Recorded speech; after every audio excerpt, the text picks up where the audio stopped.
Olá pessoal, boa noite, como estamos? Tô entrando um minutinho antes aqui que eu adoro ajeitar aqui as coisas, eu quero fixar o nome do meu curso, então já vou escrevendo aqui enquanto vocês entram. Boa noite pessoal, como vocês estão? Tudo bem, meus amores? E aí, tivemos uma noite especial ontem, como que foi? Adorei receber as fotos de vocês, mensagens de carinho, que a harmonização ficou bacana, a foto da mesa, gente, tava tudo tão lindo. paulabrazuna.com.br/vinho sem segredo. Tô escrevendo aqui que eu quero fixar. Fica aqui comigo, hein, gente? Peraí que eu já vou começar a ler as mensagens de vocês. Vinho sem segredo. Vamos publicar aqui. Deixa eu fixar. Gente, impressionante como eu tenho dificuldade desse negócio de fixar. Peraí. Deixa eu ver aqui se eu consigo. Fixar comentário. Ah, agora eu tô fera, gente. E aí, pessoal, como vocês estão? Tudo bem? Boa noite. Que delícia. Deixa eu ver aqui. Boa noite, noite espetacular. Manel, que bacana. Obrigada pelo carinho, gente. Tô recebendo umas mensagens tão bacanas. Boa noite, preparado para aprender mais, apreciando um grande vinho francês. Olha, que chique. Vou aproveitar até, já vou botar para vocês. Oi, Cris, tudo bem? Ó, eu estou degustando um italiano, que eu sou apaixonada. Não sei se vocês estão conseguindo ver, ó, o nome é Rosso Piceno. Ó, Rosso Piceno. É um vinho da região do Marche. Marche é costa leste italiana, tá, gente? É uma região banhada pelo mar Adriático. Então você tem uma influência marítima nos vinhedos que fazem com que as uvas fiquem muito frescas. Então é um estilo que geralmente o produtor ele não envelhece em barris de carvalho, porque a ideia aqui é preservar as características do terroir, né? Então a expressão da fruta, a melhor expressão da fruta. Ó, tem alguém aqui degustando italiano de Puglia, que delícia! E aí é o que? O Negro Amaro? É um primitivo? Me conta aqui qual é o vinho. Adoro também a Puglia, tem estilos muito especiais. Tá? Então esse vinho aqui, pessoal, que eu tô degustando, voltando, o nome é Rosso Piceno. Ele é um corte, ele é um blend de duas uvas, tá? Ou seja, duas uvas utilizadas no mesmo vinho, predominância de Montepulciano, e eu tenho também Sangiovese, que é a Sangiovese, a uva mais plantada na Itália. Então até já entrando numa pergunta que já me mandaram antes, o Kildare me mandou uma pergunta muito interessante, já vou entrar nesse assunto para ir explicando. Vocês não podem julgar o vinho melhor ou pior pelo fato dele ser um 100% de uma única uva ou ele ser uma mistura de uvas. Quando o vinho é um 100% de uma única uva, a gente chama que é um varietal. E quando você tem um blend ou um corte, você tem duas uvas. No blend, na realidade, a assemblagem, você tem mais de duas uvas. Então, o enólogo, quando prepara esse vinho, ele quer expressar as melhores características de cada uva. Então isso é muito bacana. Você tem duas uvas com expressões totalmente diferentes, características totalmente diferentes, e quando você mistura e coloca no mesmo vinho, potencializa as melhores características de cada uma delas. Então até digo que um blend, uma assemblagem, pode ser um vinho até muito mais interessante do que um varietal. Que o varietal ele vai expressar 100% as características daquela uva. E o blend, você vai ter um universo de opções, tanto aromáticas quanto de sabores, peso de boca. Eu particularmente gosto muito. A Europa produz muito vinho de assemblagem, muitos blends. E aí, entrando na pergunta do Kildare, que ele me perguntou assim, poxa, Paulo, e os vinhos portugueses? Geralmente são misturas de 3 uvas, mas eu não vejo nenhuma uva conhecida como um Carmené e um Malbec, por exemplo. Por quê? Porque a Europa, pessoal, que é o berço do mundo do vinho, esses países, eles cultivam e valorizam as suas uvas nativas. Então, por exemplo, Portugal. O que Portugal faz? Planta Cabernet Sauvignon? Até planta, mas ele quer expressar o melhor da Touriga Nacional, que é a sua uva mais emblemática, quer expressar a Castelão, quer expressar a Tinta Roriz. Ele já tem um universo de tantas uvas ali, para que eles vão pegar e ainda plantar uma outra uva? Então, assim, é claro que o universo do vinho, o mundo do vinho, ele é muito dinâmico. As uvas francesas, as uvas europeias, né, que a gente chama Cabernet Sauvignon, a Carmenet, a Malbec, são as uvas que a gente mais tem acesso. Então, o consumidor, ele fica muito curioso. Ele, na realidade, muitas das vezes procura o vinho pela uva, tá? Mas a Europa gosta de misturar uvas e valoriza a sua uva nativa. Então, ele deu o exemplo, poxa, o periquita. Né? O que é o vinho periquita? Periquita é o apelido de uma uva que é muito plantada no sul de Portugal, ali na região de Lisboa, Península de Setúbal, que se chama castelão. Então a periquita é o apelido dessa uva. É um produtor assim que pegou essa sacada, botou o nome. Os portugueses gostam muito de brincar com esses nomes esquisitos, né, engraçados. Então, quer dizer, a base do periquita é castelão, mas ele tem outras duas uvas, que é alfrocheiro e trincadeira. Então, são uvas típicas daquela região. É uma assemblagem, é um blend. Então, ele produz um vinho pegando 3 uvas completamente distintas, com estilos muito especiais, e você potencializa. Então, por exemplo, a castelão é uma uva que ela é um pouco encorpada, ela tem uma boa cor, ela tem uma boa qualidade aromática, mas de repente a afrocheiro é a trincadeira, tem outras notas aromáticas, de repente de mais flores, ou uma acidez que vai compor esse vinho. Então esse vinho vai ficar muito mais interessante do que se ele fosse 100% castelão. Mas isso não é uma regra, entendeu? Pode fazer um vinho reserva, envelhecido em barris de carvalho, 100% castelão, que também vai ser muito especial. Gente, o universo do vinho é isso. Vocês podem ter certeza que vocês vão viver e não vão ver metade desse mundo, sabe? Até eu, como especialista aqui, que eu todo dia tô aqui falando com vocês e tudo, eu não sei tudo. De repente vocês vão comentar um rótulo assim comigo. Paula, e esse vinho é bom? De repente eu não tive ainda a oportunidade de degustar. Isso faz parte. Então, o que é bom é o teu gosto, é a sua preferência. Não sigam muito o que os outros... Claro que o que os outros falam pode ser uma ótima dica, né? Eu tô aqui, eu quero ser a mentora de vocês de vinhos, então é claro que o que eu falar, eu vou estar dando uma boa dica. Mas se de repente você provar e você não gostar, não vai fazer, isso não vai mudar a sua vida, entendeu? Então é bacana a gente ir estudando, ir identificando os nossos estilos, tá? Então isso é muito importante. Deixa eu ver aqui se teve alguma pergunta, porque, gente, eu começo a falar e eu não consigo acompanhar. Já entrou tanta gente, deixa eu ver aqui rapidinho.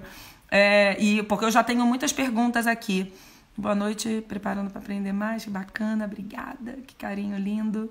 Vinhos de Puglia, já passei, expectativa para novos aprendizados. Oi, Kildare, acabei respondendo a sua primeira pergunta de Portugal, tá? Daqui a pouco eu volto que você me mandou mais perguntas. Olha, o Morelli tá tomando um primitivo, adoro o primitivo. Na Itália você tem 2 estilos, na realidade.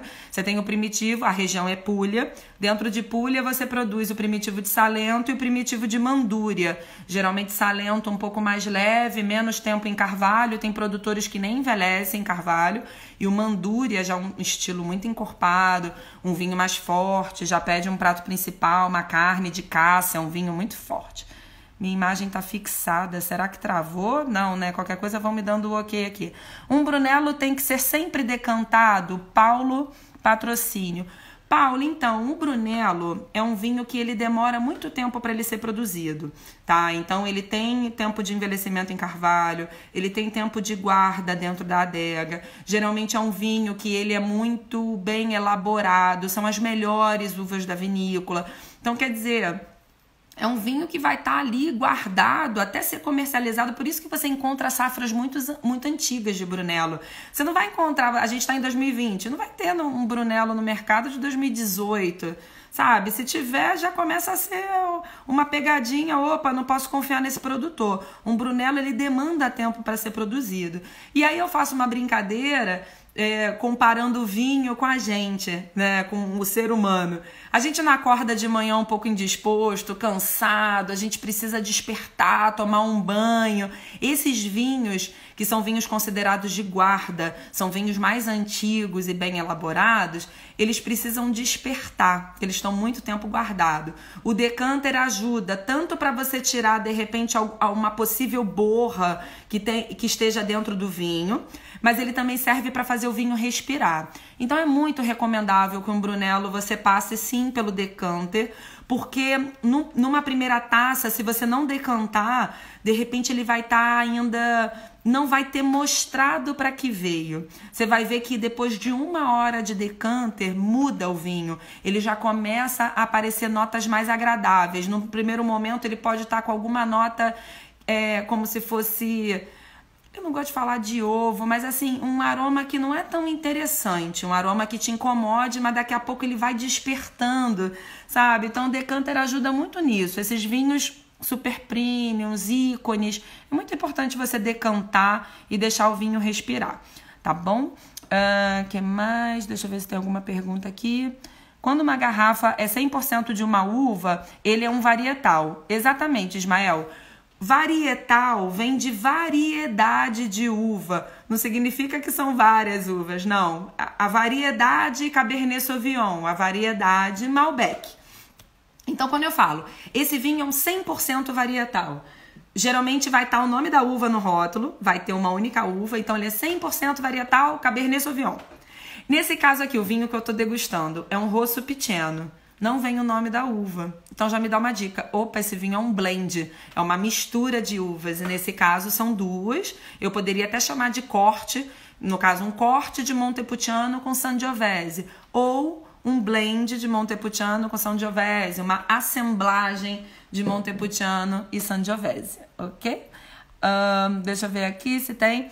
Qual a diferença entre reserva e reservado? Paulo, o reservado foi uma pegadinha que o Chile fez com a gente, tá? Que eles viram que o mundo do vinho, reserva é um nome muito especial, geralmente é um vinho muito bem elaborado, com envelhecimento em barris de carvalho. Então, o nome reserva, o primeiro significado é esse, principalmente para o vinho tinto. Ele envelheceu em barril de carvalho. É um vinho que geralmente tem a melhor seleção das uvas da vinícola, é um vinho melhor elaborado. O reservado não tem absolutamente nada a ver com isso. Reservado é a primeira linha da vinícola, ou seja, a proposta dele é ser um vinho jovem, um vinho de consumo rápido, um vinho que vai ter a expressão simplesmente da fruta, ou seja, da uva que está representando, então se é um Cabernet Sauvignon, se é um Carmenet, geralmente são varietais, né? É 100% daquela única uva. Então, reservado, um vinho jovem, uma proposta de vinho do dia a dia, e reserva, um vinho envelhecido em barril de carvalho, um vinho com mais processos, tá? Então, um vinho especial, um vinho realmente que você pede um prato principal, um vinho mais encorpado, algo realmente que vai te dar outras notas aromáticas, não simplesmente provenientes da uva, mas sim do contato do líquido com a barrica de carvalho.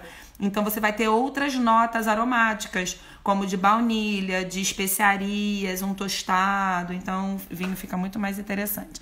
Por aqui estou degustando um Origem Merlot. Nossa, que vinho bacana, adoro. Muito especial. Deixa eu ver aqui alguma perguntinha. Me chama Paulinha. O Manuel tá aqui de novo. Me chama Paulinha. Vou chamar o Manuel. Adoro. A responder aqui umas dúvidas de algumas pessoas que me mandaram com antecedência. Deixa eu ver se o Manuel tá. Oi, Manuel. Oi. Tudo bom? Tudo bem? Tudo jóia, você? Tá me ouvindo bem? Tô ouvindo bem. Que bom, que bom. Também tô te ouvindo muito bem. Boa noite. Seja bem-vindo. Boa noite. Ok. Hoje, uma pergunta só, mas antes de fazer a pergunta, hoje eu rodei 400 quilômetros para ir buscar o Luiz Argenta Cabernet Sauvignon 2012. Nossa! E o Merlot 2014. Ai, que lindo. Eu fui em Brasília hoje buscar. Caramba! Então, isso que eu ia te perguntar. Você mora, então, no Sul, né? Onde você mora? Eu moro em Goiânia. Você mora em Goiânia? É. Caramba, e foi até lá, na vinícola? Fui em Brasília hoje buscar. Ah, tá. Que bacana. 400 quilômetros. E olha, esses produtores brasileiros, eles fazem um trabalho, assim, fantástico. E eu gosto muito dos tintos brasileiros dessas safras mais antigas. Por quê? Porque o vinho brasileiro, como a gente ainda tem uma certa dificuldade, você depende de muito investimento de tecnologia, com o tempo a gente foi percebendo que o vinho brasileiro, o que envelhece até mesmo na garrafa, ele fica tão especial, fica um vinho mais pronto, né? As safras mais jovens, dependendo do tipo de vinho, ele ainda está com uma cica. Então, esses que você realmente vale, eu tenho certeza que valeu a pena esses 400 quilômetros, hein, Manel? Mas a pergunta de hoje é sobre o Barolo. Né? Eu ganhei esse Barolo, ele é 2013. Né? Uma boa safra, uma safra. Já me falaram que o Barolo, você tem que consumir ele com 10 a 15 anos. Mais ou menos isso. Né? Então, essa é a minha pergunta. Tá, bacana. Bacana a sua pergunta. Até entra também um pouquinho na pergunta que me mandou sobre o tempo de guarda dos vinhos.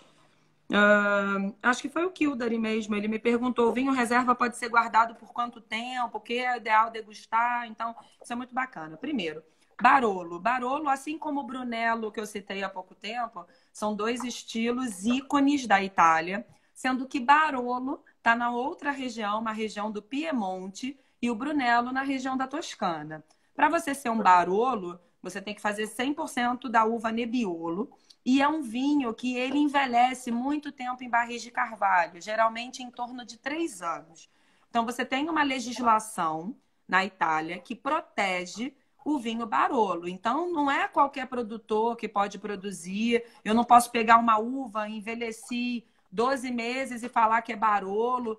Tem toda uma legislação, não é à toa que ele é um DOCG, é uma denominação de origem controlada e garantida. Então, você tem uma legislação muito forte por trás e não é à toa que é um vinho caro. Não pode ser o nosso vinho do dia a dia. É um vinho que, com certeza, você vai separar uma ocasião para estar degustando ele. Sem dúvida. Então, Manuel, o que acontece? É um vinho que ele precisa de garrafa para ele mostrar para que veio, ou seja, para ele chegar no ápice dele. Qualquer vinho, você tem uma curva de evolução. Então, o vinho, ele nasce, ele cresce, ele evolui, ele chega no ápice e aí ele começa a morrer. Não que ele fique estragado, mas aí já está passando do tempo dele. Então, a gente tem que tomar muito cuidado do passar do tempo, porque às vezes a gente guarda tanto vinho e aí você perde o time de degustar. Então, eu falo assim, sempre que você puder ter um vinho muito especial, infelizmente a gente não sabe o nosso dia de amanhã. Então, eu não gosto também de você ficar guardando e a gente não sabe se a gente amanhã vai estar aqui para degustar. Então, geralmente, eu falo muito, gente, prova para você ver como ele está nesse momento, mas guarda ele para o que o produtor recomenda. Então, geralmente, os produtores de Barolo, eles recomendam a degustação a partir de 10 anos. Mas eu tenho provado Barolos 2015, que eles já estão tão bons, tão especiais, que assim, mostra também, putz, eu não preciso esperar 15 anos para beber ele.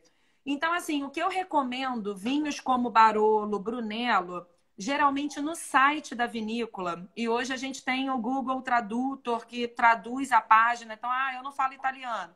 Entra ali e traduz a página. Geralmente, o produtor vai te falar isso exatamente, porque assim, não vai ter uma regra. O Barolo vai ter safras muito boas, como a 2013, e vai ter safras que, de repente, ele não vai ter atingido o ápice dele. Então, eu não preciso esperar tanto, porque o esperar não vai fazer o vinho melhorar tanto. Entendeu o que eu quero dizer? Então, esse vinho, se a safra for excepcional, vale muito a pena esperar. Se for uma safra que não foi muito boa, ou porque fez muito calor, ou porque choveu muito, é bom, você não precisa. Então, quer dizer, eu tenho um Barolo 2012, que eu tô tomando ele agora e tá maravilhoso. Eu falei, gente, imagina se eu fico esperando 15 anos para beber ele. Então, tenta ver a recomendação do produtor, que geralmente o produtor te indica isso e você vai ter uma ótima degustação. Tá bom? Tá bom. Muito obrigado. Imagina, querido. Até a próxima. Prazer. Viu? Uma boa noite. Prazer. Ó, um brinde. Espero que você aproveite muito a sua noite. Obrigada pela sua participação, tá bom? Obrigado. Beijo, querido. Beijo. Ai, gente, eu adoro esses encontros, estou gostando tanto. Eu sinto um retorno do carinho de vocês, maravilhoso. E, pessoal, aproveitando aqui enquanto eu respondo a próxima pergunta, gente, eu lancei meu curso online. Eu estou com uma mentoria muito bacana. Eu estou sendo até ousada, porque eu vou ter um grupo de aula ao vivo. Então, além de todo o meu conteúdo online, eu vou ter o meu grupo de alunos no Zoom, eu vou ter uma troca com eles, eu vou passar desafios. Então, quer dizer, é óbvio que o conteúdo online é gratuito, é muito bacana. A conversa que a gente está tendo aqui, ó, é incrível, né? E eu sempre vou ter. Nas próximas semanas, eu de repente não vou conseguir fazer lives com tanta frequência, porque eu vou ter que estar atendendo a demanda do curso. Depois de 6 semanas eu volto com calma, mas com certeza eu vou fazer uma live, ficam tranquilos, não vou abandonar vocês. Mas assim, você ter um curso, a gente consegue seguir uma metodologia, abre tanto a cabeça de vocês, então corre lá. Tá aqui, ó, fixado, paulabrazuna.com.br/, vinho sem segredo. Vocês podem parcelar 2, 3, 4, até 12 vezes. Tem desconto para pagamento à vista, tá? Então, não perde essa oportunidade não, que é muito bacana, tá bom? Deixa eu voltar aqui onde eu parei até o Manuel, para ver se eu não estou perdendo alguma pergunta, né? Deixa eu ver aqui. Gosto muito de vinho portugueses. Bem, olha, gente, eu sou ruim mesmo de voltar onde eu estava, mas peraí que eu vou me localizar. Tá? Antes de eu chamar alguém aqui, que já estão mandando a hashtag Paulinha me chama, fica aí que eu já vou chamar. Deixa eu responder uma pergunta da Vivi. Vivi Belém, ela me perguntou sobre o vinho verde. Ela falou assim: qual a diferença em relação ao vinho branco? Né? Gente, vinho verde é o nome de uma região no norte de Portugal, tá? Não, nós não temos disponível no mercado vinho branco, vinho rosé, vinho verde e vinho tinto. Nós temos vinho branco, vinho rosé e vinho tinto, que pode ser produzido dentro da região do vinho verde. Então, esse nome confunde o consumidor, mas por que tem o nome dessa região como vinho verde? Que é uma região que as uvas elas não atingem o nível máximo de maturação. Então, geralmente vão ser uvas muito ácidas. Até o vinho tinto, ele tem uma sensação de agulhas na boca, sabe? Então, você pode encontrar dentro da região do vinho verde um vinho branco, um vinho rosé e um vinho tinto, tá? Então, essa é a grande diferença. São uvas que são colhidas verdes, elas não conseguem atingir o nível de maturação suficiente, que é uma característica muito interessante para vinhos com acidez, ou seja, é uma região que produz vinhos jovens, de consumo rápido. Alvarinho é a principal uva verde dessa região. Tem alvarinhos até com potencial de guarda de 7 anos, assim, é surpreendente. Mas, no geral, são vinhos muito frescos, vinhos muito leves e vinhos com recomendação para frutos do mar, tá bom? Então, assim, não existe vinho verde no sentido de você beber um vinho verde. Existe um vinho branco proveniente da região do vinho verde, tá bom? Aerador em relação ao decanter. Exatamente, o aerador você não consegue guardar ele, então o vinho, né? Então você tem que tomar cuidado da borra passar pelo aerador. Essa não é a ideia, mas o aerador faz respirar. Então, de repente, você já acelera um processo de mais ou menos 20 a 30 minutos de decanter só pelo fato de passar pelo aerador. Também é muito bacana. Sabe muito, Paulinha? Obrigada, tô adorando. Foi mesmo marketing para enganar a gente? Pegadinha? Como assim? Não entendi. Uma dúvida. E o semi-seco? Peraí. Você me fez uma pergunta antes, porque tá aqui o semi-seco. Enfim, tem tanto para espumante quanto para vinho, né? Então, geralmente, o vinho seco, até entrando na dúvida da Cecília Piva. Ela me perguntou qual é a diferença do vinho de mesa e o vinho fino, né? Principalmente são as uvas que são utilizadas, né? O vinho de mesa, o suave, ele utiliza uvas americanas, geralmente até uma uva que a gente pode comer, e tem tanto açúcar residual na uva que ele fica um vinho mais suave, ele fica doce, né? E essa não é a tacinha de vinho que faz bem para o seu coração, você tem que tomar cuidado. Tem que ser o vinho fino, ou seja, o vinho feito de uva vinífera, que no processo de fermentação todo o açúcar vai se transformar em álcool e por isso que ele fica um vinho seco. No caso do semi-seco, você tem um vinho semi-seco porque ele ainda ficou um pouquinho de açúcar residual no vinho. Sendo vinho proveniente de uva vinífera, eu tenho muitos produtores assim, na Alemanha, por exemplo, essa é uma característica. Eles gostam de fazer vinhos com essa característica. não tem problema, porque é pouco açúcar. Apesar de te dar uma sensação leve de doce na boca, não é extremamente doce que nem o vinho suave, tá? Então, sempre recomendo, gente, beba vinho de uva vinífera, beba vinho fino, beba vinho seco. Talvez possa ser difícil no primeiro momento, mas você precisa habituar o seu paladar, tá bom? Então, isso é muito importante. E a Cecília também me perguntou sobre o vinho do Porto. O vinho do Porto, depois de aberto, geralmente a gente recomenda dentro da geladeira, fechadinho, tá? Em torno de 3 semanas a 1 mês. Você pode ir tomando ele durante o mês inteiro. Vinho do Porto, gente, é digestivo. Não é um vinho para você abrir a garrafa e terminar com ela no dia. Então, você termina a sua refeição, toma uma tacinha bem pequenininha, como se fosse um licor, por dia. É muito bacana, tá? Darlan, boa noite. Tenho 3 Lucarellis, Negro Amaro, Rosso e Primitivo. Qual a diferença? Exatamente é a uva, tá, Darlan? Lucarelli é um produtor, ele tá ali na região da Puglia, ele produz ótimos vinhos. Então, essas 3 garrafas que você tem são provenientes de uvas diferentes, mas uvas nativas daquela região. Então, a Primitivo, a Negro Amaro, às vezes até o produtor pega uva, por exemplo, eu vejo alguns produtores da Puglia pegando o Nero d'Avola, que é uma uva da Sicília, e plantando ali também, ou comprando uva, pode ter. Mas esses que você tem, a principal diferença é que são vinhos do mesmo produtor, de uvas diferentes. Como se você comprasse uma vinícola no Chile, um produtor, por exemplo, o Santa Alegra, tem o Carmené, tem o Merlot, tem o Malbec. O Lucarelli é exatamente a mesma coisa, ele está te propondo 3 vinhos de uvas diferentes.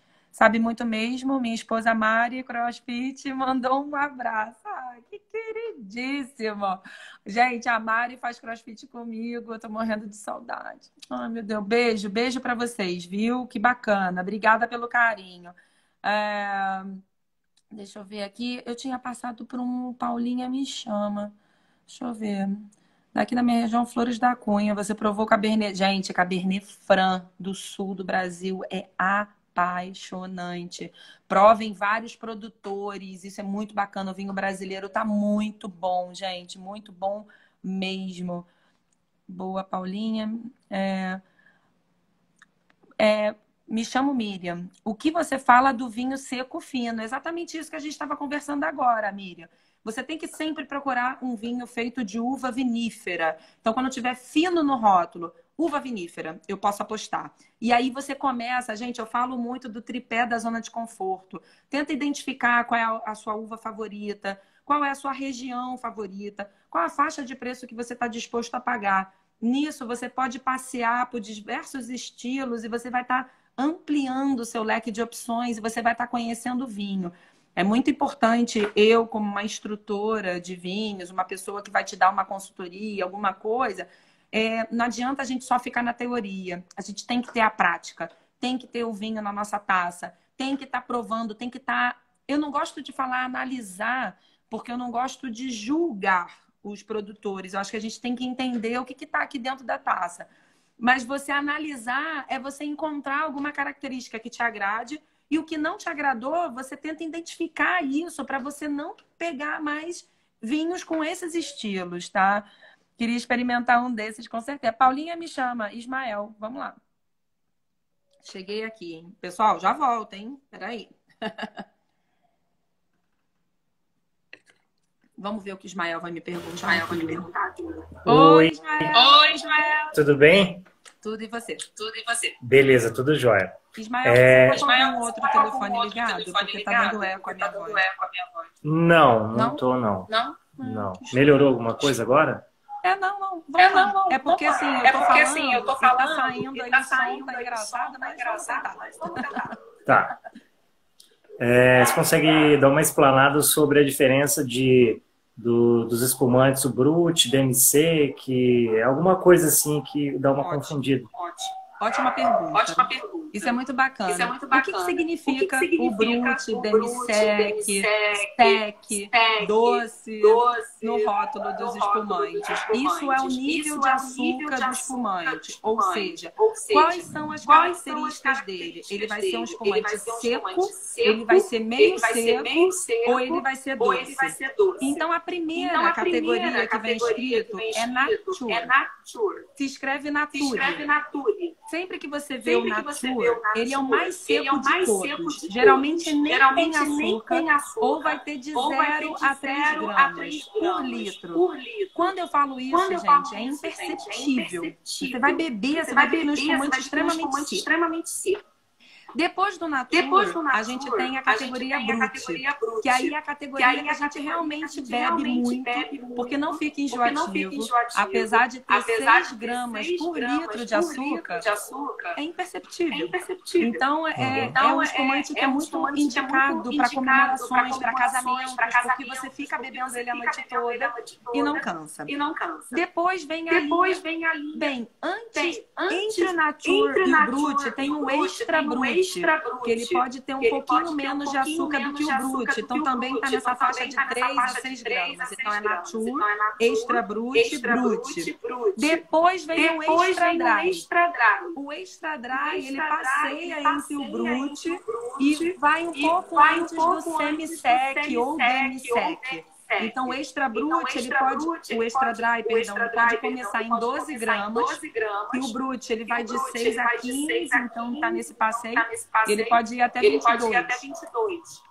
Aí o semi-sec ou demi-sec já tem quase 33 gramas de açúcar. Então, quando você bebe, aí você sente a doçura. E aí vocês começam a entender, putz, esse vinho não pode me fazer tão bem porque eu estou colocando açúcar para dentro do meu organismo. Então, assim, de repente você gosta, é recomendável para uma sobremesa, você tem que beber pouquinho. A gente não pode beber tanto porque você pode estar colocando muito açúcar para dentro.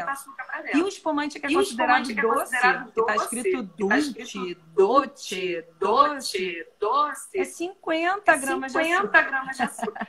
Então, ele é extremamente doce. Então, essas são as características dentro do universo do espumante que o produtor te dá uma dica, olha, eu sou seco, eu sou meio seco e eu sou doce. Então, essas são as diferenças. Tá, então dessa linha toda aí, o Brute seria um caminho bem interessante. Assim. Muito interessante. Se você ainda tem um paladar doce, fica provando um demi-sec, mas começa a ir para um extra dry para você ir para o Brute. Também não precisa radicalizar muito de você, de repente, sair do estilo doce e ir para o seco imediatamente. Mas vai trilhando um caminho para você conseguir se habituar ao seco e você vai ver que vai ser um espumante que não vai ser enjoativo. E sempre espumante, gente, tem que ser muito gelado, em torno de 6 graus, tá? Não beba espumante quente, para ele estar geladinho e agradável. Tá bom, querido? É isso aí, valeu. Obrigada, uma boa noite para vocês, tá? Obrigado também. Valeu. Beijo. Tchau. Ai, gente, que bom. É tão gostoso escutar vocês. Tinha que colocar o fone, realmente, né? Deixa eu ver aqui. Vocês conseguiram entender? Tomara. Ele já bebeu vinho, é ótimo. Deixa eu ver aqui. Eco tá confundindo, né? Ai, gente, deixa eu ver se eu consigo dar uma resumida. O que eu quis dizer para vocês é o seguinte, sempre essas categorias... Ih, tá ficando escuro minha imagem, né? Peraí. Pronto, agora melhorou, né? Essas categorias, Brute, demi-sec, Nature, são as categorias de nível de açúcar no espumante. Então, já te dá dica se é seco, meio seco ou doce. Então, Nature, Extra Brute, Brute, até alguns produtos chamados Extra Dry são considerados espumantes secos. Já tem Extra Drys que são mais doces. Então, o Extra Dry, demi-sec e o doce já começa para uma categoria bem doce, tá bom? Paulinha é fera, obrigada.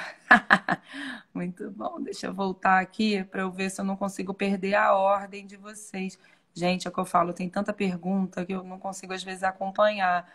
Você é sempre elegante no trato do vinho, obrigada. Muito bom. Paulinho, decanter, vidro, cristal, titânio, qual o melhor? Gente, o que que acontece? O decanter de vidro é um decanter muito barato, sabe? É ótimo, você pode ter na sua casa.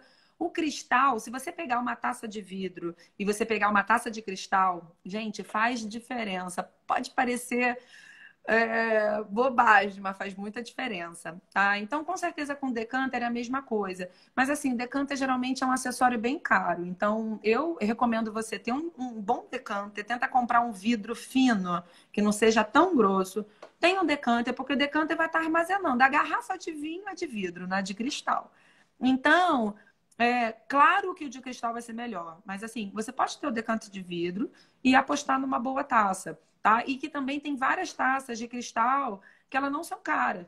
Titânio é muito bacana, que titânio até você bate assim e não quebra, tá? Então é um produto bacana, mas que eu recomendo mais para restaurante, que de repente não vai quebrar tanto na sua casa, você tem mais cuidado, né? Esse tempo de vinho Barolo conta com o início do ano que vem no rótulo, exatamente, desde a safra, tá? Então ali já começa a produção do vinho, então geralmente ele está falando o tempo de 15 anos a partir daquela safra que está no rótulo, tá bom? Musa, ai, gente, que amor. Amo sua explicação. Nossa, que interessante sobre o vinho verde.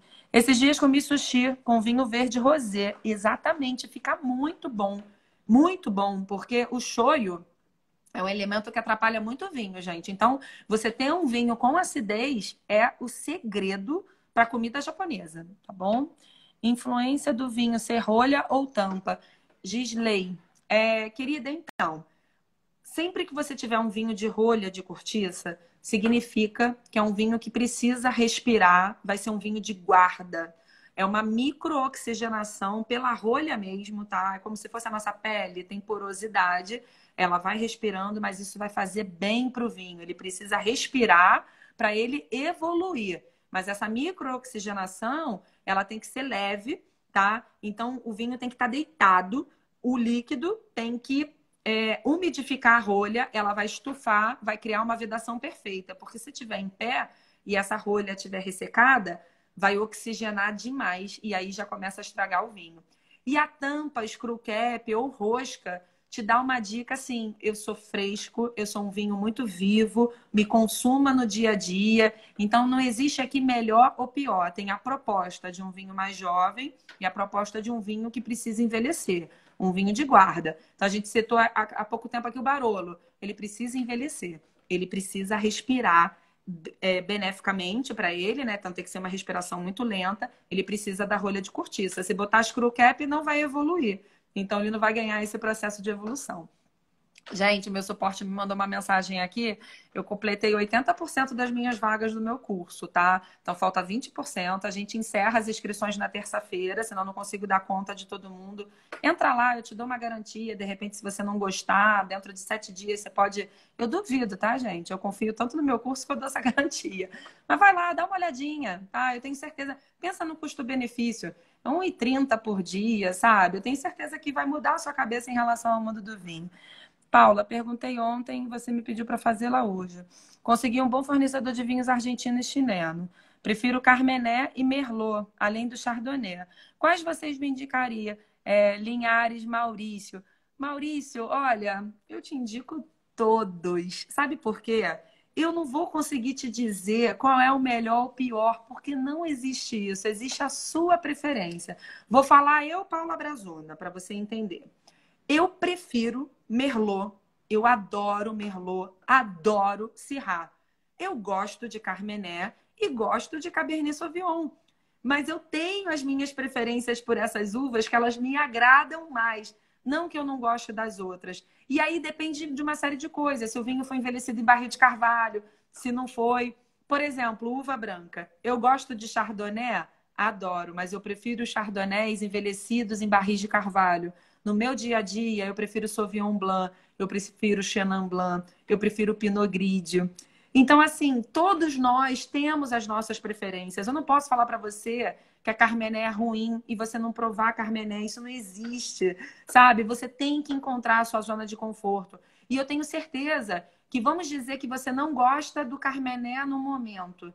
você precisa provar outros. A gente não pode generalizar, achar que todos os produtores fazem vinhos iguais, que os vinhos, a magia dos vinhos é essa.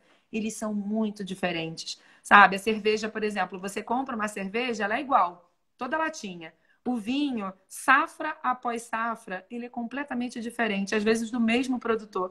Você dá a oportunidade de conhecer vários estilos. E como eu falei, você chega na Europa, você não vai encontrar Carmené, assim, não fora da França, né, no caso. Na Itália, Portugal, você não vai comprar um Carmené. Você vai comprar um vinho com uvas provenientes daquele país. São muitas uvas, você dá a oportunidade. O periquita é estilo licor? Não, gente. O periquita é um vinho de mesa, é um vinho fino, produzido no sul de Portugal, na região de Península de Setúbal. É um blend, a predominância é castelão, tá? Mas é um vinho para você acompanhar a refeição, né? Vinho do Porto, não, ou vinho de sobremesa. A minha imagem tá parada, gente. Será? A imagem tá normal, que bom. O vinho Passatempo Reserva é um vinho português muito bom. Exatamente isso. Olha que legal. E, gente, vai provando e aí vocês vão falando, gente, prova isso daqui que é muito bom. Isso aqui é bacana do mundo do vinho, que como eu falei, é muito difícil você conseguir provar tudo, sabe? Todos os vinhos, conhecer tudo. Gente, é muito difícil. São muitos produtores, muitos estilos. Então, o bacana é justamente você ir provando, ir degustando, tá? Deixa eu aqui, costume degustar vinho em temperatura natural. Ó, então, o vinho a temperatura ambiente na Europa, gente. Lá eles estão a 10 graus, 5. Nós somos um país tropical. No nosso verão, nossa temperatura ambiente é 38, 40 graus, 30, é quente, tá? Só para vocês terem ideia de temperatura de serviço, quando a gente fala de vinho branco, vamos começar pelo espumante. Espumante é gelado, 6 graus. Balde de gelo, gelado, tem que estar ali 6 graus. O vinho branco, ele começa a 6 graus, a 8, a 10, dependendo da estrutura de um vinho branco. Quanto mais leve, mais fresco. Quanto mais encorpado, um chardonnay envelhecido em barris de carvalho. Não precisa ser tão gelado, mas tem que ser gelado. Só que não precisa ser na temperatura do espumante, a 6, pode estar a 10. Tá? E aí a gente entra o rosé, mesma coisa, nesse universo, 6 a 10 graus, 8. E aí a gente entra nos vinhos tintos. Quanto mais jovem o vinho e mais leve, um Pinot Noir, um Gamay, você pode degustar ele até 12, 14 graus. E os tintos já vão de 14, 15, 16, 17 graus. É a temperatura recomendável. 20 graus, o vinho está quente. Ele não vai estar agradável para o seu paladar. Então, cuidado com a temperatura. Às vezes, a gente até condena o vinho, falando assim, esse vinho é ruim. Ele não estava na temperatura boa, tá? Então, se dá oportunidade para isso. Deixa eu ver aqui outra pergunta. O Kildare me mandou, ele tinha me mandado ontem, para falar algumas dicas de vinho, Chile, Argentina, África do Sul. Eu gosto muito do produtor que eu trabalho, que é o Kleinklof, que é produzido pelo Nil Joubert. É um vinho mais ou menos na faixa de uns R$69. É um vinho que surpreende muito, tá? Pela relação qualidade-preço dele, tá? Chile, eu gosto muito da Casas del Bosque, então Casa Viva, Santa Alegra. Mas, gente, é o que eu falo, é muito ruim, de repente, eu falar isso, aí você só comprar isso. Prova tudo, tá? E em Argentina, eu gosto muito de um produtor chamado Bodegas São Huberto, tá? Recebi uma mensagem aqui, só para esclarecer. Gente, o meu curso é online, tá? 100% online. Então, você vai receber o conteúdo e eu sou tão doida, tão inovadora, vamos dizer assim, que eu vou ministrar aulas para vocês, que foi o meu bônus de vocês adquirirem essa minha primeira edição do meu curso. Vou estar ministrando algumas aulas com vocês. A gente vai marcar reuniões no Zoom, tá? É um bônus. Curso online não precisaria ter isso, só que eu quero inovar, quero mostrar um diferencial para vocês, então vocês vão ter oportunidade de estar no meu grupo exclusivo, tendo uma aula, uma orientação comigo, mas o conteúdo é todo online, vocês podem assistir quando vocês quiserem. O conteúdo vai estar disponível para vocês durante um ano, tá? Essas primeiras 6 semanas eu vou estar acompanhando com vocês, vou estar fazendo algumas dinâmicas para deixar isso mais interativo. Mas a ideia é vocês estudarem o conteúdo durante o ano inteiro, tá? Então, ele é 100% online. Se inscreva lá, eu tenho certeza que vocês vão adorar. Vai mudar a vida de vocês, tenho certeza. Que mais? Mercedes. Ó, a Mercedes me perguntou sobre frisante. Isso é muito bacana a pergunta, porque as pessoas acham que frisante é espumante. Não é. São categorias muito diferentes. Um dos frisantes mais emblemáticos que temos no Brasil, o nome é Lambrusco. Por que ele tem esse nome? Porque é o nome da uva que faz esse frisante. Você tem Lambrusco tinto e tem Lambrusco branco. Lambrusco, gente, é um vinho que ele teve adição de gás carbônico. O espumante, o gás carbônico, ele é natural. Ele provém do processo de fermentação com as leveduras que vai criar um gás carbônico natural. Por isso que na taça vão subir aquelas bolinhas, aquele perlage fininho. No lambrusco, quando você coloca ele na taça, você vai ver que você vai colocar, ele vai dar uma espumada assim, que nem um refrigerante, e para. Porque é gás carbônico introduzido artificialmente. Lambrusco é uma uva tão grande, ela tem tanto açúcar residual que no processo de fermentação, e ele é pouco alcoólico, geralmente 10% de graduação alcoólica. Ele não é que nem um vinho que chega a 13,5, 13. Então, a fermentação é interrompida e fica açúcar residual. Então, por isso que ele é doce. No geral, é doce. Tem lambruscos ou frisantes secos, mas no geral, o mais comum é o doce. Então, por isso que é recomendável vocês estarem degustando com entradas, com saladas, de repente com uma quiche ou com sobremesa, porque é doce, doce pede doce. Um patezinho com uma geleia tem um docinho, então essa é a recomendação. E tem que ser gelado. Então, de 6 a 8 graus. Se você beber o lambrusco em temperatura ambiente, nossa, vai ser um horror, você não vai conseguir. Tá? Paula, não consigo entender sobre a acidez no vinho. Você poderia explicar isso? A acidez é muito complicado, né? É engraçado. Às vezes as pessoas vão comprar azeite no mercado e ficam olhando a acidez. Aí bebe e fala assim, nossa, tá, essa acidez, gente. É muito difícil você determinar a acidez na boca. Assim, eu falar assim, olha, esse vinho vai ter 0 ponto tanto de acidez. Não dá.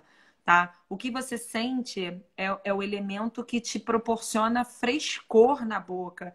É o elemento que faz você salivar na boca. Então, geralmente, Simone, vinho tinto, ele tem tanicidade. Ele já tem uma estrutura na boca que faz você ressecar um pouco, tá? E a acidez, geralmente, é mais pro branco. Claro que o vinho tinto tem acidez, mas é mais pro branco. E é o que te passa o frescor na boca, tá? Então, é um capítulo muito interessante do meu curso. É um pouquinho complexo, eu sei, mas o bacana é o seguinte, se o vinho, você beber o vinho e ele tiver desagradável, ele não tem acidez suficiente. O vinho, ele tem que estar vivo, e a acidez que é responsável por isso, esse frescor, o vinho envolvente, então ele tem uma boa acidez por isso, tá? Reserva e reservado, já falei, tá, gente? Reservado é o vinho jovem, reserva é o vinho envelhecido. Amo o Malbec, estou encantada com a didática, obrigada pelo carinho. Cheguei aqui que o pessoal está reclamando do eco da minha última chamada, então espero que eu tenha falado também um pouquinho para vocês. Vamos lá, calma pessoal, adoro. Pede pro pessoal, o pessoal que vai participar, a gente tenta colocar um fone, com certeza. Ó, falta 13 minutinhos. Me chama, Lili. Vamos lá. Vou chamar, Lili. Na próxima põe hashtag Paulinha me chama. Vamos ver se a Lili entra aqui comigo. Ó, gente, meu vinho tá tão gostoso. Não sei o vinho aí de vocês. Nossa, tá uma temperatura. Será que a Lili tá aí ainda? Eu demorei para chamar, ela já saiu. Oi, tô te ouvindo, mas não tô te vendo. Ai, meu celular travou. Ih, meu Deus, mas eu tô te ouvindo, Lili. Então, eu até fiz a pergunta. Eu já respondi? Não, não. Quando a gente abre o vinho e tem agora um saca-rolhas, acho que elétrico, que ele extravasa a rolha. Extravasa a rolha? Como assim? O saca-rolha, ele penetra a rolha toda. Então, eu já escutei que meio que danifica. A rolha pra dentro. Não, na verdade, ele extravasa, ele passa da rolha. Entendi. O elétrico, ele entra, aí a rolha... Putz, cadê minha rolha? Mas, enfim, ele passa, né? O ferrinho, assim, do saca-rolha, furou a rolha, né? Ih, gente, saiu. Deixa eu ver se eu consigo achar a pergunta dela, que ela tá diferente. Deixa eu ver. José Maria da Fonseca, o melhor vinho de entrada. Que legal, também gosto muito desse produtor. Fala um pouquinho sobre a uva Garnacha, Cris. Garnacha, na Espanha, é a mesma Grenache na França, tá? Então, na França e na Espanha tem características diferentes. Isso que é o fascínio do mundo do vinho, você não vai encontrar nada igual. É uma uva que é muito redonda, tem uma característica de fruta vermelha muito interessante. Na França, na região do Languedoc-Roussillon, tem grenaches maravilhosos, jovens. Você pode encontrar na Espanha um garnacha muito envelhecido em barris de carvalho ou um garnacha jovem. É uma uva que tem uma expressão de fruta muito gostosa, bacana, viu? Então tem essa diferença. O que me diz sobre extravasar a rolha ao abrir? Já ouvi que danifica o vinho. Isso procede? Não, olha, Lili, eu não entendi muito o que você estava falando em relação a extravasar, mas se de repente o teu abridor ele penetrou na rolha e passou para o outro lado, né? Na realidade, isso é uma etiqueta de sommelier profissional. Na abertura da garrafa, a gente não deve ultrapassar para a própria rolha não cair algum elemento dentro do vinho, né? Não se preocupa com isso, tá?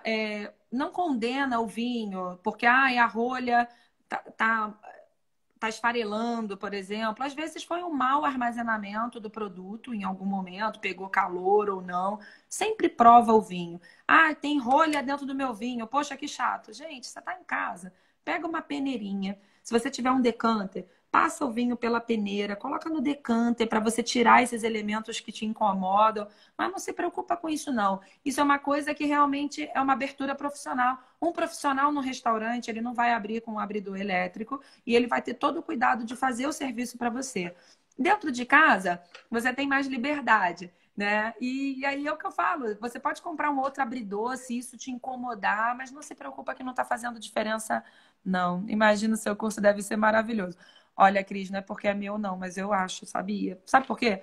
Porque, gente, eu trabalho com isso há 18 anos. Eu montei de uma forma que era como eu queria ter aprendido sobre o vinho, sabe? De maneira agradável, leve, descontraída, de você ir acompanhando uma metodologia, de ser fácil, de você ir evoluindo, sabe? Então, entra lá. Tô te esperando, hein, Cris? A gente já se falou muito por mensagem, tô te esperando.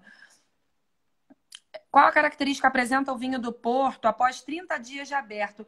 Então, Shirley, tá tendo muita influência do oxigênio. Então, depois de 30 dias, ele não vai estar tão fresco do jeito que deveria para o seu consumo, tá? Então, assim, o ideal, tenta botar um prazo de 3 semanas, que ele ainda vai... Porque como ele tem adição de aguardente vínica, ele é um vinho que ele tem mais características, então ele é mais estruturado, ele é mais bem elaborado. Então, ele consegue se manter mais do que um vinho tranquilo, né? Mas depois de um mês, você tanto abrir, fechar, tá entrando muito oxigênio, então acaba atrapalhando um pouquinho. Não deixa de beber por isso, tá? Vai provando e depois até você me diz, Paula, eu bebi, olha, continuou do mesmo jeito. Ótimo, pode acontecer. Então, assim, não condena o vinho não, sabe? Vai fazendo seus experimentos, isso é muito legal.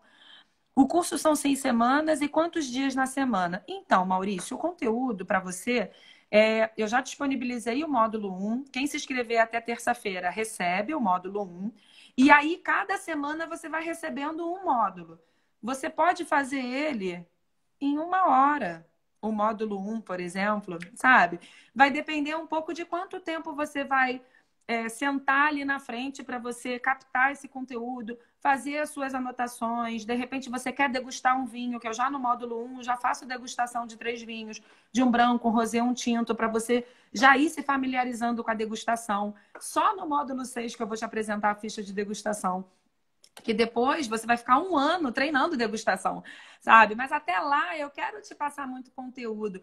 Então o curso é muito tranquilo. Você não tem que se preocupar, eu tenho que estudar às 7 horas da noite. Não, você vai estudar a hora que você quiser. E se não der agora para você acompanhar, você tem 1 ano para você estudar. Fica muito tranquilo. Adquira lá, eu tenho certeza que você vai gostar muito do curso, Maurício. De novo, reserva e reservado, gente. Já falei. 2013 foi uma safra muito boa. Sauvignon Blanc, que já bebi, eu sinto meio rascante. Gente, cuidado com essa palavra rascante. Esse nome rascante, inventaram isso, não se usa, tá? Rascante. O que você deve estar falando, de repente, é um pouco de adstringente, algo que te incomode. E todos que já bebi, e algumas vinícolas diferentes. Então, Maurício, de repente, aí nesse caso, já que você se deu a oportunidade de provar muito, de repente você não gosta da Sauvignon Blanc, já vai para outro estilo de uva, vai para o Chardonnay, vai para o Viognier, Pinot Grigio. Bacana você ter se dado a oportunidade de provar. Isso é muito legal, tá? Parabéns. Adoro o Carmené, pela história da uva. No Rio Grande do Sul tem Carmené, como se explica? Eu adoro Carmené, pela história da uva. Então, olha, eu confesso para você que eu ainda não provei Carmené brasileiro. Eu já provei Cabernet Franc, Merlot, Taná, Terol, uma série de uvas. O Carmené, ele realmente está ali no Chile e não tem saído muito não, tá? Então, ainda não provei. Hoje estamos degustando um lambrusco, legal. Quando sobra vinho tinto na garrafa, é ideal guardar na geladeira? Exatamente, Miliane, né? Miliane, exatamente isso. A tampa de rosca é bacana por isso, né? Você abre, você serve, você já fecha, guarda na geladeira, no dia seguinte você bebe. A rolha de cortiça, você tem que tentar enfiar ela o máximo possível, até para você abrir de novo com saca-rolha, porque se você deixar ela só encostada, vai estar entrando oxigênio demasiadamente. Então, o ideal é você fechar o vinho. Então, se você já sabe que você não vai conseguir beber uma garrafa inteira num dia, vai ter que ficar para o dia seguinte, compra a tampa de rosca. Que aí você serve o vinho, você já fecha, pode deixar ali na tua frente. Agora já está suficiente. Ele já está fechadinho, guarda na geladeira para manter a característica dele. E quando você for degustar, tira um pouquinho antes. Não bebe o vinho tinto muito gelado, não. Tá? Qual você está tomando hoje? Falei no início, Cris, é um Rosso Piceno. Ele é um corte de Montepulciano com Sangiovese. É um vinho italiano da região do Marche, é Costa Leste, bem próxima da região de Abruzzo. É um vinho sem envelhecimento em barris de carvalho, médio corpo, adoro. Fura a rolha toda, ultrapassa, tá bom. Então é isso, né, que a gente falou. Paulinha, fala um pouco sobre a uva Bonarda. Gente, a uva Bonarda é uma uva italiana que se adaptou tão bem aqui no Sul, na América do Sul, na Argentina, tá? É uma uva que ela é muito envolvente. Eu costumo até comparar ela um pouco com a Cabernet Franc. Eu acho que ela não é tão encorpada que nem a Cabernet Sauvignon, mas ela tem uma característica aromática muito interessante, muito, muito.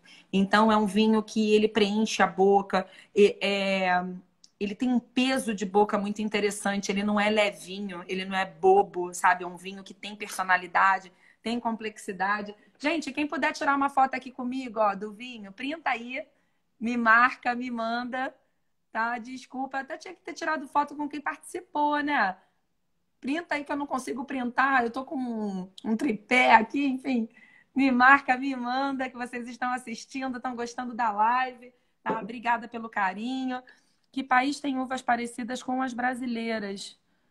Então, na realidade, o vinho fino, gente, as uvas, elas são geralmente europeias, tá? Então, a gente importa muitas videiras e vai plantando no Brasil. Então, por exemplo, as uvas que tem aqui, você encontra na Argentina, encontra no Uruguai, encontra no Chile. O Novo Mundo, que é a cultura de vinho depois de Cristo, com os colonizadores chegando, mais ou menos 1500, o Brasil estava sendo descoberto, né?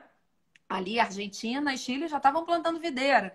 O Novo Mundo planta uva francesa, tá? Então, ele absorveu isso. Agora, a Europa utiliza suas próprias uvas. Gente, 1 minuto e 50 vai acabar a nossa live. Não acredito. Oh, meu Deus. Vinho aberto pode guardar na geladeira, com certeza. Sobre vinhos vendidos em caixas de torneirinha. O nome disso, Soraya, é bag-in-box. É fantástico para a proposta do dia a dia. Você não vai encontrar um vinho reserva. É um vinho leve, um vinho de consumo rápido. E aí dentro é uma embalagem, uma sacola que é a vácuo. Conforme você vai abrindo o vinho embaixo, ela vai murchando, sabe? Então não entra oxigênio, é muito bacana. Eu acho que eu respondi O vinho verde, né? Frisante. Quem me mandou pergunta antes, eu respondi. Boa noite, o curso já está cheio? Não, Márcio. Eu preenchi 80% das vagas. Corre lá, vai estar aberto até terça-feira. Eu vou estar recebendo vocês para o meu grupo exclusivo de alunos. A gente vai estar trocando informação. Já estou recebendo foto das degustações, feedback. Gente, corre lá. Eu tenho certeza que vai mudar a cabeça de vocês, sabe? E obrigada pelo carinho. Eu tô amando conversar com vocês. Gente, desculpa quem eu não consegui responder. Tá, a live realmente está ficando muito cheia, por isso que eu tô falando. Me manda antes, que aí eu garanto que eu respondo, porque aqui na hora não tá dando. Obrigada pelo carinho de vocês terem feito a hashtag Paulinha Me Chama. Obrigada por estarem confiando no meu trabalho. Obrigada por estarem adquirindo o curso. Quem não puder adquirir agora, pode deixar que eu daqui a pouquinho eu abro de novo vagas. Mas quem puder, corre lá, que eu tenho certeza que vai ser uma experiência muito diferente para todos vocês. Tá? Boa noite. Que vocês tenham um sábado repleto de carinho, amor, bons vinhos e aquilo. O bom vinho é aquele que te dá prazer. Tá bom? Beijo. Boa noite. Ficam com Deus, viu? Até semana que vem. Tô aguardando vocês.